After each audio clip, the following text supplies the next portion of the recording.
계속해서 예레미야 18장에서 20장, 즉 예레미야 제12예언 중에서 제8예언을 살피고 있는데, 오늘은 그 가운데 19장입니다. 19장 1절에서 15절은 옹기 파쇄의 상징적 행위를 통한 하나님의 심판 선언을 기록하고 있습니다. 1절부터 15절 19장에 나오는 하나님께서 친히 말씀하시고 있는 유다 백성의 죄악이 크게 6가지가 있어요.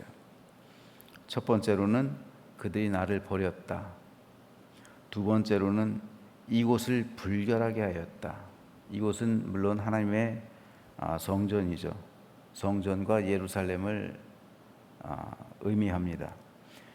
세 번째로 이곳에서 자기와 자기 조상들과 유다 왕들이 알지 못하던 다른 신들에게 분향했다는 것이고요. 네 번째로는 무죄한 자의 피로 이곳을 채웠다는 것. 다섯 번째로 바알을 위하여 산당을 건축했고, 여섯 번째로 자기 아들들을 바알에게 번제로 불살라 드렸다는 것이 하나님께서 19장을 통해 직접 지적하시고 있는 유다 백성들의 죄악입니다.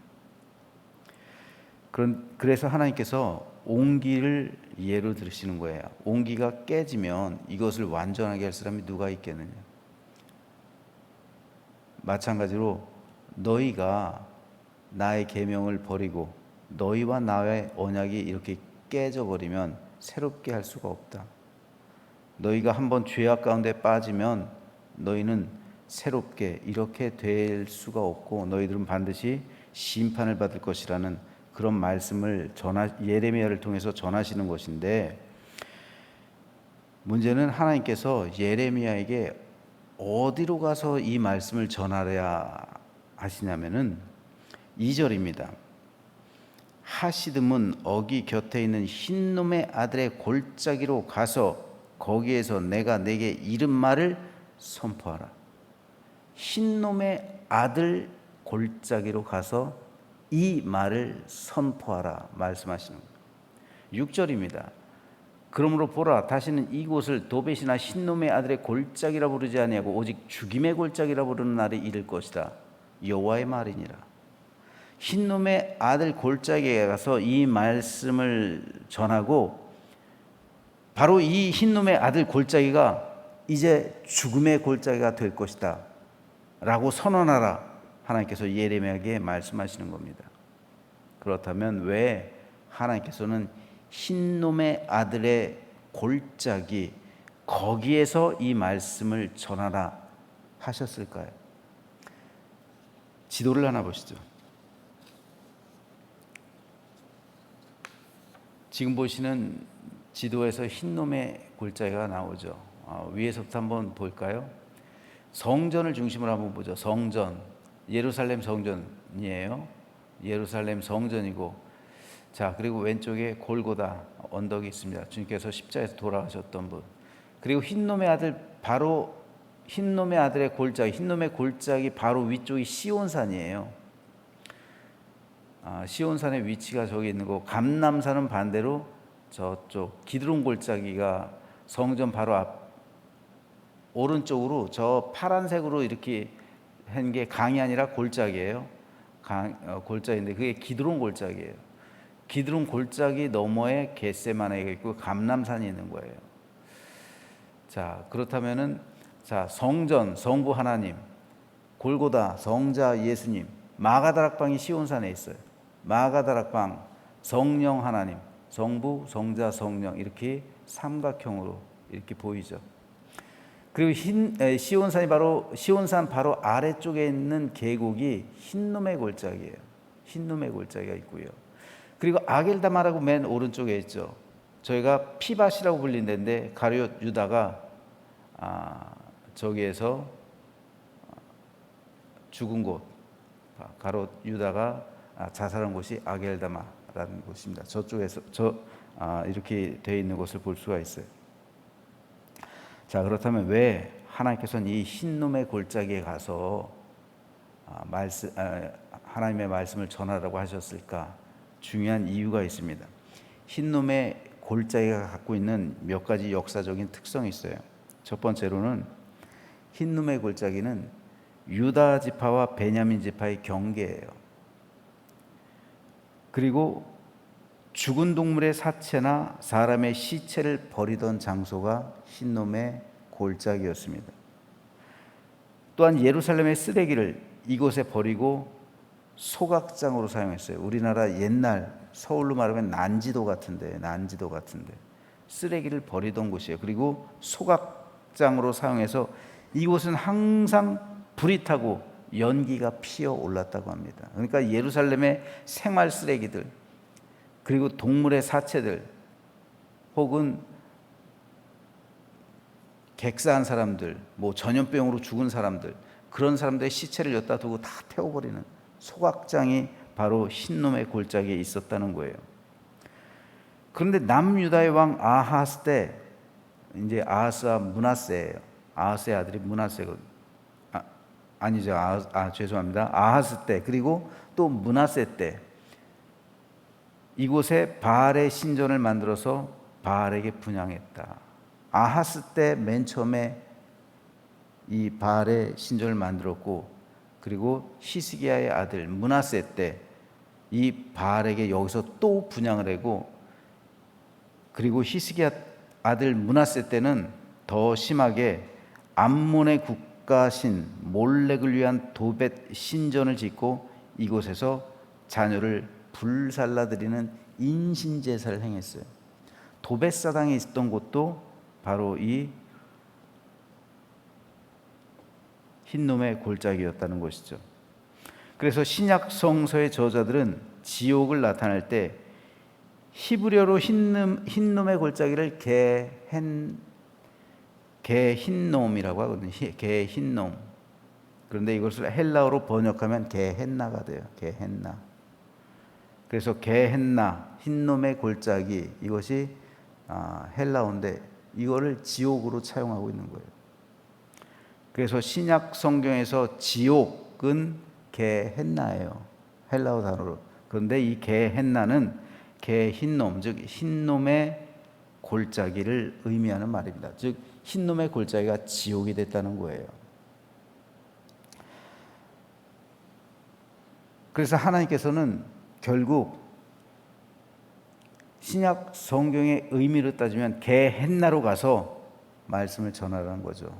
게헨나, 즉 지옥으로 가서 하나님의 심판을 선언하라는 거예요. 너희가 여기서 죽을 수밖에 없는 이유를 선언하라.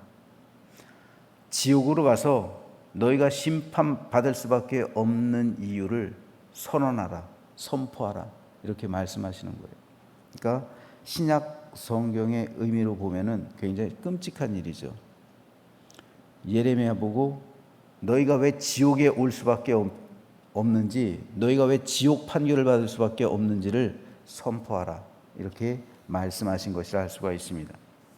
그러므로 예레미야 19장의 메시지는 첫째, 죄를 저지르면서도 돌이킬 줄 모른다면 돌이킬 수 없는 파멸에 이르게 된다는 사실을 말씀하시는 겁니다. 그러므로 너희는 돌이키고 하나님께 돌이키고 회개하라는 말입니다. 두 번째로,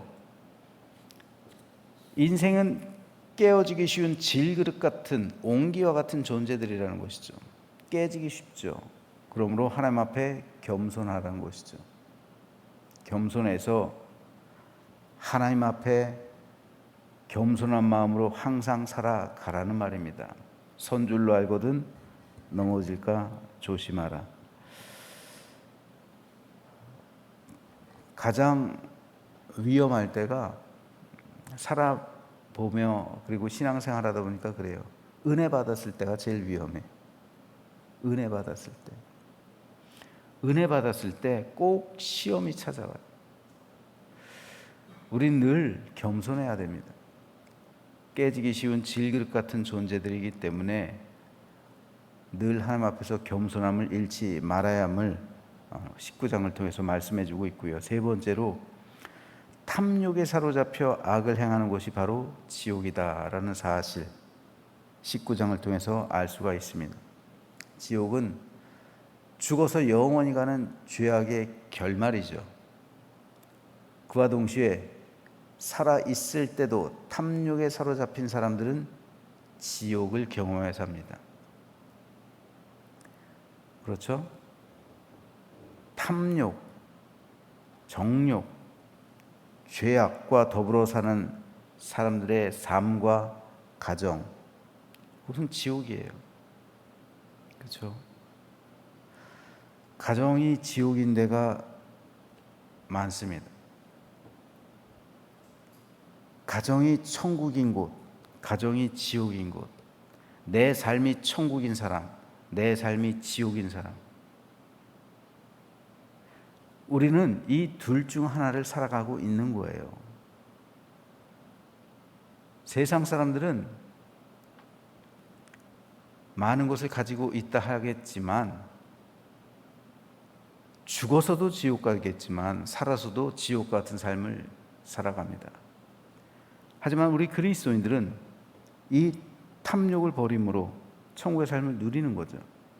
예수 그리스도를 믿음으로 우리가 구원을 받았다는 것은 예수 그리스도의 십자가에 내 모든 정욕과 탐심을 못 받고 이제부터 그리스도께서 주시는 은혜로서 살아가는 것이고, 그 은혜로서 산다는 것은 천국의 삶을 누리는 거잖아요. 우리가 영혼을 상속받았다는 것은 우리가 죽어서만 천국 가는 것이 아니라 그 죽어서 천국에 가는 그 천국의 기쁨과 하나님의 은총을 우리가 이 세상에서도 살아 누리는 것. 그래서 이 세상도 천국으로 변하는 거예요. 내 삶이요, 우리 가정이요, 우리 교회가요. 그러므로 그리스도인이 있는 곳은 그 어디나 하늘나라가 되는 거예요. 그리스도인의 심령은 천국을 누리는 겁니다. 개인적으로요. 그리스도의 가정은 그러므로 천국이 되는 거예요. 그리스도인이 모인 교회는 천국처럼 돼야 되죠. 천국의 그림자가 되는 것입니다. 하지만 세상 사람들이 살아가는 것은 게헨나예요. 지옥이란 말이죠. 그들의 삶은 지옥을 경험합니다. 그들의 인생길은 지옥과 같아요.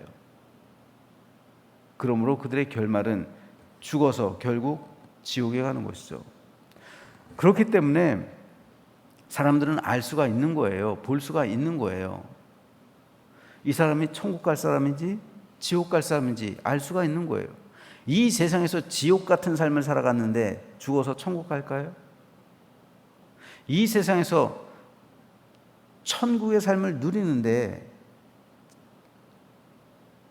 죽어선 지옥 갈까요? 그리스도인들이? 그렇지는 않을 겁니다. 그러므로 그리스도인의 삶은 우리가 진정으로 천국을 유업으로 상속받은 구원받은 믿음의 백성이라면 그 믿음이 이 세상에서 보이는 거예요. 나타나는 거예요. 그래서 바울처럼 감옥에 있지만 항상 기뻐하라. 그렇죠?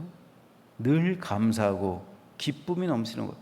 감옥에서도 감사하고 감옥에서도 찬송하고 감옥에서도 기쁨과 감사 가운데 살아가는 삶, 살 수 있는 그 마음의 여유와 평강, 이것이 천국이잖아요. 바울은 천국에서 흘러나오는 그 기쁨을 맛보고 있는 거예요. 감옥에서. 우리 삶 역시 동일합니다. 내 삶 가운데서 어렵고 힘들고 역경 가운데 있다 할지라도, 고난 가운데 있다 할지라도 천국이 주는 그 기쁨과 그 기쁨 가운데 그 기쁨이 세상을 덮어버리는 거예요. 이 기쁨. 믿음의 선조들은 이 기쁨 가지고 살아간 거예요. 이 천국의 기쁨. 내 안에 흘러나오는 천국의 기쁨. 이 기쁨이 세상의 모든 것을 덮어버리는 거예요.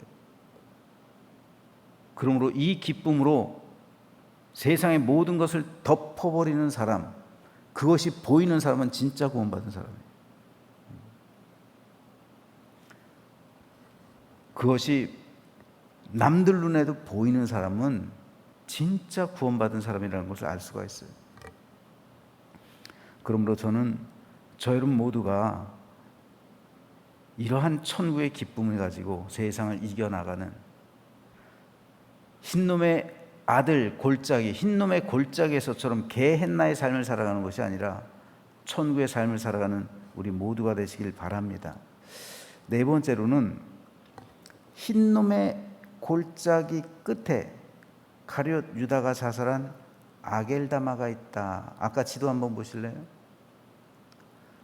아겔다마, 여기서 가룟 유다가 자살을 했죠. 피밭이라고 하는 거예요. 피밭. 반대로 흰놈의 골짜기 위쪽에 마가다락방이 있죠.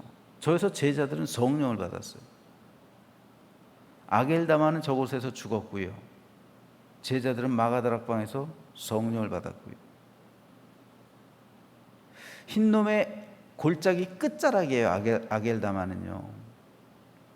참 의미심장하지 않습니까? 흰놈의 골짜기는 뭐라고요? 게헨나라고요. 게헨나, 지옥이라고요. 저 지옥 끝자락에 아겔다마가 있다고요. 여러분, 예수를 믿어도요, 잘못 믿으면 아겔다마에 가는 거예요. 우리가 예수를 믿고 저 마가다락방에 있는 제자의 무리에 속해야지 아겔다마로 가면 안 되는 거예요. 예수님 믿으면서 시험 한두 번 안 당한 사람이 어디 있어요? 예수님 믿으면서 한두 번 시험과 역경 안 처하는 사람이 어디 있어요? 그런데 시험에 든다고 아겔다마로 갑니까? 내가 잘못했다고, 내가 죄악을 저질렀다고 아겔다마로 가요? 아니요, 마가다락방에 베드로도 있었잖아요. 베드로는 유다 못지않은 사람이잖아요. 예수님을 심지어는 저주까지 하면서 부인한 사람이 베드로잖아요. 베드로도 죄악 저질러요. 유다도 죄악 저질러요. 둘의 차이는 뭡니까? 시험과 역경 앞에서 유다는 아겔다마로 갔고 베드로는 회개해서 마가다락방으로 간 거예요. 우리의 삶 역시 동일해요.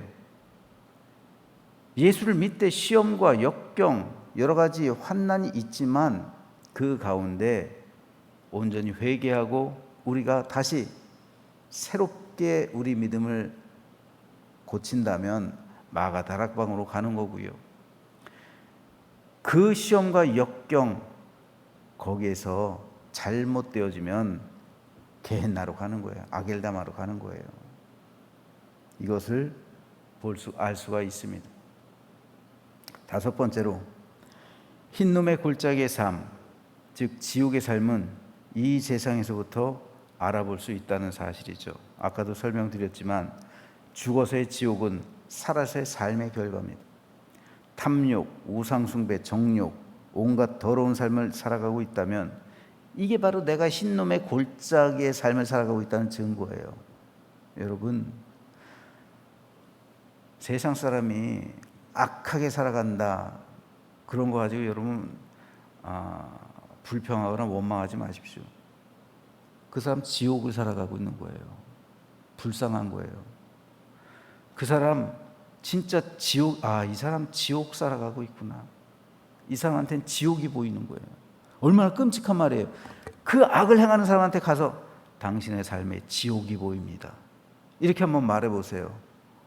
아마 길길이 화를 내고 극대노할걸요. 근데 실제로 그런 거예요. 지옥이 보이는 거예요. 탐욕, 우상숭배, 정욕 가운데 죄악을 저지르면서 사는 사람은 지옥의 삶을 살아가고 있는, 지옥이 보이는 거예요. 그 사람은. 이 사람이 죽어서 지옥 간다는 게 보이는 거예요. 죽어서 지옥 가니까 살아서 이렇게 지옥의 삶을 사는 게 보이는 거예요. 불쌍한 거예요. 흰놈의 골짜기의 삶이에요. 살아서 흰놈의 골짜기에 살았던 사람이 지옥 가는 건 당연한 거죠. 그러므로 성도는 내가 살아가고 있는 저소를 천국으로 만들어야 됩니다. 왜요? 우리는 천국의 사람이니까. 이것을 예레미야 19장을 통해서 다 알 수가 있는 거예요. 결론은 뭡니까? 하나님께서 왜 예레미야에게 흰놈의 골짜기로 가서 이 말을 선언해라. 너희는 지옥의 판결을 피할 수 없을 것이다. 예수님께서도 말씀하셨잖아요. 이 세대 사람들, 너희는 지옥의 판결을 피할 수 없을 것이다. 그렇다면 오늘 우리들은 어떻습니까? 하나님께서 예레미야를 통해서 그리고 예수님께서도 이 세대 사람들이 지옥의 판결을 피할 수 없을 것이다 말씀하셨죠. 하지만 오늘 우리는 생명체에 기록되고 개 헨나의 삶이 아니라 천국의 삶을 살아가므로 우리 영혼이 천국에 속해 있음을 우리가 내 삶을 통해 증명해 내야 할 줄로 믿습니다. 그러므로 우리가 진정으로 천국에 속한 사람이라면 천국의 삶이 보이는 거예요. 천국의 기쁨이 보이는 거예요. 다른 사람들이 볼 때 저 사람은 진짜 천국의 삶이 보인다. 천국의 삶이 보인다는 것은 뭡니까? 천국에 속했다는 것을 나 스스로 증명해 보이고 있는 거예요. 저는 저와 여러분 모두가 진정으로 천국에 속하게 되어서 천국에서 만나게 되기를 소망합니다. 제 소망도 그거예요. 천국에서 우리 성도들과 함께 만나는 것, 이것이 제가 가지고 있는 가장 큰 소망입니다. 그래서 우리 모든 성도들 다 천국을 유업으로 상속받고 살아서도 천국의 기쁨을 가지고 천국의 삶을 살고 천국 가정되고 천국 교회가 되는 우리 모두가 되시기를 주님의 이름으로 부탁드립니다.